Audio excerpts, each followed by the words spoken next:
3 kings, 3 generations, one dynasty that changed the fate of Calradia. It began with a pirate, a man who hunted the raiders that destroyed his family. It continued with a conqueror, a king who crushed kingdoms and built the greatest army the North had ever seen. And it now rests on the shoulders of a reckless young ruler, a king who has already lost an eye in battle and may soon lose everything else. This is the story of the Knarling dynasty, a saga of sea battles, empire wars, betrayal, and survival.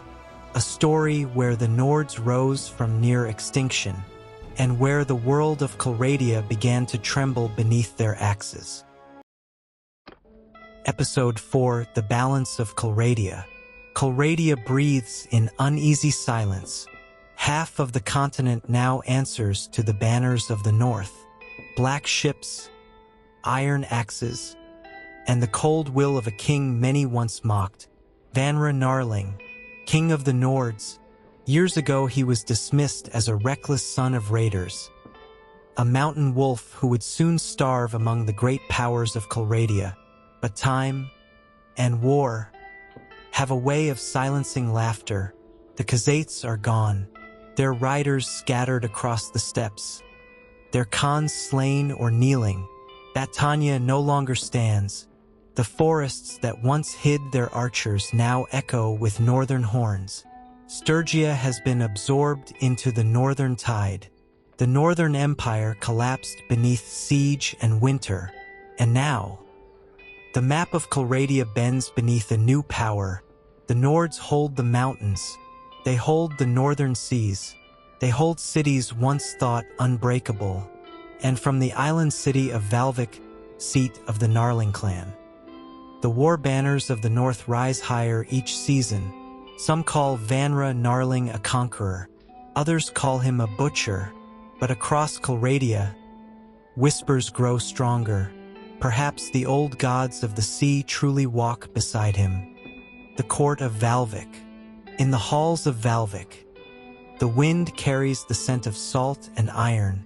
This city, captured long ago by Vanra's grandfather Yangvald Knarling, became the heart of a rising northern kingdom where merchants once ruled the docks. Now warships crowd the harbor, where southern traders once bargained. Now northern jarls sharpen their axes. Inside the great hall, beneath beams carved with sea serpents, King Vanra sits upon the throne of driftwood and iron. He is not a man of many words, but every man in the hall knows the truth. The boy they once doubted is gone. In his place stands a warlord shaped by endless battle. Vanra Knarling does not shout. He does not boast. He simply wins, and that frightens the south more than any army. The jarls around him speak of new campaigns, of rivers yet to cross, of cities yet to fall. But Vanra listens quietly, like a wolf studying the horizon, because he knows something his enemies are only beginning to understand. The war for Calradia is no longer about survival. Now it is about destiny. The Aserai Confederacy, far to the south, beneath burning sun and endless dunes, the Aserai Confederacy gathers in uneasy council. Their unity is new, fragile, forged from trade clans and desert tribes. At the center of their power sits Jassid of the Banu Halidi, the richest clan in the desert, a man who understands coin better than conquest. Maps of Calradia lie across the council table, and the northern border grows darker each season. Jassid studies the markings silently. The Nords have already destroyed kingdoms older than the Confederacy itself. Battania fell. Sturgia was consumed. The Khazaits vanished from the steppe. This is not raiding. This is empire. Jassid speaks quietly to the gathered sheiks. Trade cannot survive endless war. If the Nords march south, the caravans die first. Some argue the Nords will stop, that the sea people are satisfied with their victories. But Jassid is not a fool. Men like Vanra Knarling do not stop. They expand, or they die. And if the desert must one day face the northern storm, the Aserai must be ready. The Southern Empire. In the marble halls of the Southern Empire, war preparations never truly end. Here stands Valeros Pethros, champion of the South, a man who built his legend upon battlefield glory. Where others debate, Valeros trains. Where senators argue, Valeros sharpens his sword. To him, the rise of the Nords is not politics. It is a challenge. He has studied the campaigns of Vanra Knarling carefully. Each siege, each battle, each destroyed kingdom. And what troubles him most is not the victories. It is the discipline. Northern armies once fought like raiders, but under Vanra, they fight like a machine. Shield walls advance with patience. Warships move like coordinated fleets, and conquered lands do not revolt, because Vanra does something many conquerors fail to do. He leaves survivors, men who join him. Instead of resisting, Valeros Pethros understands what that means. The longer the Nords live, the stronger they become, and one day, they will come for the Empire, the Western Empire. The Western Empire does not panic, calculates, within ancient villas and aging Senate chambers. The elite families discuss the northern threat with cold patience. Among them sits Gutland's Neretzes, descendant of one of the oldest imperial bloodlines, a man raised among scholars and generals. He sees something the other lords refuse to admit. The Nords are not barbarians anymore. They are evolving. Every conquered land strengthens them. Sturgeon shipwrights build their fleets. Imperial engineers repair their walls. Batanian forests supply their bows. And at the center of it all stands Vanra Knarling, a king who began as a raider, but now rules like a monarch. Gutland studies the maps late into the night, because he knows one truth: empires do not fall all at once. They collapse slowly, and if the Western Empire misjudges this northern king, they may become the next kingdom erased from history. Vlandia.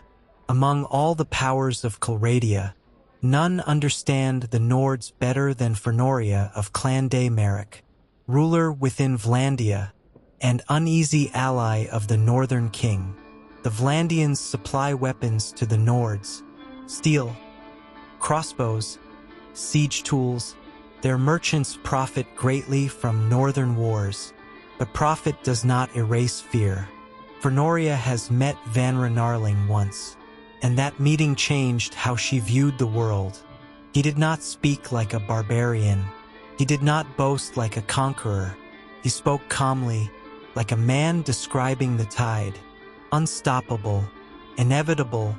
She supports the Nords because resisting them would be madness. But every weapon Vlandia sells, every shipment of steel, feels like feeding a storm that may one day turn toward them. Still, respect remains, because the Nords keep their word. They honor alliances, and they repay loyalty with loyalty. For now, that is enough. Across Calradia, from the deserts of the Aserai, to the marble cities of the Empire, to the green fields of Vlandia, one question spreads quietly among rulers: what does Vanra Knarling truly want? Half of Calradia already bows to his banners. His fleets control the northern seas. His armies march with unstoppable discipline. And the old gods of the sea, if the northern priests are to be believed, still watch over him. Some say he will stop, that the Nords will become a kingdom like any other. But others whisper a darker possibility, that Vanra Knarling does not seek a kingdom. He seeks something far greater, something Calradia has not seen since the age of the first emperors. A single ruler, a single banner, a single fate, and somewhere in the island halls of Valvik, the northern king looks across the sea. toward lands not yet conquered, toward enemies not yet defeated, toward a future that will either crown him legend or bury him beneath the ruins of empire. The storm has already begun, and Calradia can only wait to see where the northern tide crashes next. But first, let's look at the clans of the Nords. Long before the conquest of Calradia, the Nords were not a kingdom, they were clans, warrior families bound by blood, oath, and the will of the sea. Each clan followed its own jarl, sailed its own ships, and worshipped the old gods in its own way. But the rise of the Knarling dynasty changed the North forever. Now the clans gather under one crown, yet their identities remain strong. Some are sailors, some are conquerors, some are keepers of ancient traditions. Together, they form the power of the Northern Realm. One of the clans that follow Knarling family is Clan Stormskar, the shipbuilders. The Stormskar clan are masters of the northern seas. Their people build the longships that carry Nord warriors across the world. Without them, the northern conquests would never have begun. Stormskar shipyards line the icy fjords, hundreds of ships born from oak and iron, each vessel blessed by priests of the sea. Stormskar warriors are sailors first, fighters second, but when battle comes, they are deadly aboard ships, boarding axes, hooks, and shield walls on deck. Many say Stormskar captains know the sea like others know roads. They can read wind, wave, and storm, and when a Stormskar fleet appears on the horizon, enemies know the Nords have arrived. But the Stormskar clan are more than shipbuilders. They are the keepers of the northern fleet, guardians of the waters that surround the kingdom. Their children learn the sea before they learn the sword. Boys climb rigging before they can grow beards. Girls steer fishing vessels through freezing storms. To the Stormskar, the ocean is not an obstacle, it is home. Every great Nord war begins in a Stormskar harbor, where longships gather like wolves before a hunt, hull after hull lined across the water, warriors sharpening blades, priests whispering prayers to the old gods, and Stormskar captains watching the horizon, waiting for the winds that will carry them to war. Their shipwrights are legendary across the north. They carve ships that move faster than most southern vessels, light enough to glide across rivers, strong enough to survive ocean storms. Some say a Stormskar ship can cross half of Calradia without breaking its mast. Others say their ships are blessed by the sea itself. Whatever the truth, the fleets of the north grow larger every year. The current leader of the clan, Jarl Skori Stormskar, is a man shaped by waves and battle. His beard is streaked with salt, his hands hardened by rope and wood. Before Vanra Knarling became king, Skori had already sailed farther than most men dream. He raided the coasts of the empire, battled Khuzate river fleets, and once survived a storm that shattered 20 ships. Only 3 returned to harbor, one of them commanded by Skori. When Vanra began his campaigns of conquest, many jarls doubted the young king, but Skori Stormskar did not. He saw something in the boy, a hunger for victory that matched the fury of the sea. So the Stormskar fleets sailed under Vanra's banner, and the war for Calradia truly began. It was Stormskar ships that carried the first Nord armies south, Stormskar ships that blockaded enemy ports, Stormskar ships that ferried reinforcements faster than any army could march. Because of them, Nord armies could appear where enemies least expected, across rivers, across seas, across entire coastlines, like ghosts rising from the mist. Now, the Stormskar fleet guards the northern waters, from the island capital of Valvik to the distant coasts once ruled by the Khuzates. Their longships patrol trade routes, escort merchant vessels, and hunt pirates foolish enough to challenge the North. Across Calradia, sailors tell stories about them, stories of black longships emerging from fog, of silent fleets appearing before sunrise, of Stormskar captains navigating storms that would sink any southern fleet. Many dismiss the stories as exaggeration, but merchants who have sailed northern waters know the truth. The sea itself seems to favor the Stormskar clan, and as long as their shipyards burn through the night, as long as their longships carve paths through the waves, the Nords will never be trapped by land, their armies will never be isolated, and their enemies will never feel safe along any shore, because where the wind blows, where the tide rises, where the sea opens its endless roads, the ships of Clan Stormskar will follow, and with them, the warriors of the North. If you enjoy the story so far, make sure you like and subscribe so you don't miss the next episode. Now let's get back to the story. Clan Wolfskar, the Raiders. Before the Nords became conquerors, they were raiders, and no clan represents that past better than Wolfskar. Wolfskar warriors are fast, ruthless, and fearless. They specialize in light raids, ambushes, and lightning attacks. When Nord armies advance, Wolfskar scouts move ahead, burning supply lines, destroying caravans, spreading terror. Many southern generals hate fighting the Nords not because of the armies, but because of the Wolfskar raids that come before them. Villages wake in flames, fort patrols disappear in the night, and by the time the main Nord army arrives, their enemy is already exhausted. Unlike the Stormskar who rule the sea, the Wolfskar rule the dark forests, frozen valleys, and lonely roads of the north. They move silently through wilderness where most armies would become lost. Their warriors travel light, axes, short spears, bows, and little armor. Speed is their greatest weapon. A Wolfskar warband can appear without warning, strike like a hunting pack, and vanish before defenders can organize. Their clan symbol is the gray wolf beneath a red moon, an old sign among the Nords, meaning the hunt has begun. Across Calradia, soldiers who see that banner know what follows: night attacks, burned wagons, and the slow collapse of an army's supplies. Wolfskar warriors do not fight war like other clans.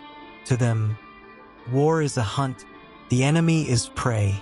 They study roads, scout camps, count horses, and follow caravans for days, waiting, watching, until the perfect moment. Then the attack comes like wolves breaking from the trees, fast, violent, and merciless. Their leader, Jarl Hrodik Wolfskar, is a man feared even among the Nords, tall, lean, with pale scars across his face.